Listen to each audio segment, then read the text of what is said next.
రైతులకి ఎలాంటి సమస్య ఉన్నా కూడా ముందు ఉంటామని చెప్పాం.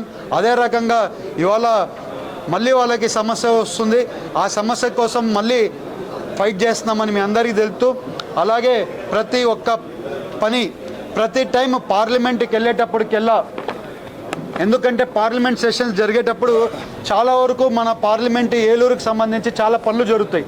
దానికి సంబంధించి ఎలాంటి సమస్య ఉన్నా కూడా మా నోటీసుకి తీసుకొని వస్తే పార్లమెంట్ సమావేశాల్లో ప్రతి ఒక్కరూ అందుబాటులో ఉంటారు. ఢిల్లీలో అందుబాటులో ఉన్నప్పుడు మనకి ఈజీగా పనులు మాట్లాడుకోవడానికైనా పనులు సాల్వ్ చేసుకోవడానికైనా ఈజీగా ఉంటుంది.